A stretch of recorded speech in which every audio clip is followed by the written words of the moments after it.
A buy-in may only be executed after giving the contra-broker 2 business days written notice of intent to buy in. The notice may be given as early as the day after settlement date. Therefore, the earliest a buy-in could occur is the 3rd business day after settlement date. A broker-dealer must notify its DEA that it intends to act as a prime broker and must maintain net capital of not less than $1.5 million. Control relationships, if applicable, are disclosed on customer confirmations, not on order tickets. A timestamp, whether the order was solicited or unsolicited, and the locate requirement, if applicable, are required on an order ticket. If permitted by the firm, registered persons who wish to borrow from or lend to customers must provide written notice to the firm and receive prior written approval. The lending arrangement must fall within one of 5 types.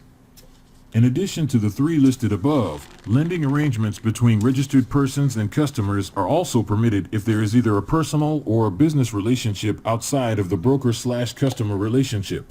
Under FINRA rules, a member may be approaching financial or operational difficulties if it has experienced a reduction in excess net capital of 25% in the preceding 2 months or 30% in the preceding 3 months.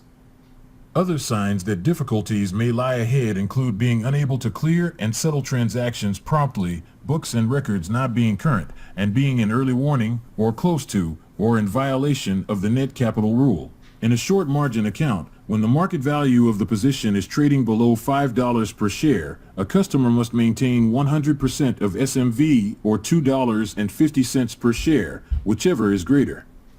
In this case, even though the investor's position is profitable, the minimum maintenance is $2.50 per share or $2,500. If, based on indications of interest, it appears that a new issue is not selling well, the syndicate manager may allow standby purchasers, individuals, or firms who otherwise would be restricted under the rule from buying at the POP securities purchased pursuant to a standby arrangement are not subject to the rule provided the arrangement is disclosed in the final prospectus, is in writing, and the manager represents that the underwriters were unable to find any other buyers for the securities. Securities purchased are subject to a 3-month lockup.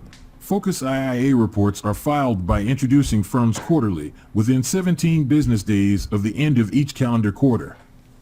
FINRA may direct the firm to submit the form monthly, should the FINRA staff indicate the need for risk assessment. The industry requirement to short stocks below $5 per share is 100% of market value or $2.50 per share, whichever is greater. Payments to sponsors of mutual funds must be made within 3 business days of trade date or within 1 business day of receipt from the customer, whichever is later. If a representative is the subject of in-house disciplinary action involving suspension, termination, withholding of commissions, or fines in excess of $2,500, FINRA must be notified promptly but no later than 30 days. The 2 cash accounts and the joint account are considered separate customers for purposes of SIPC coverage. However, if the same customer has both a cash and a margin account, these accounts would be combined for coverage purposes.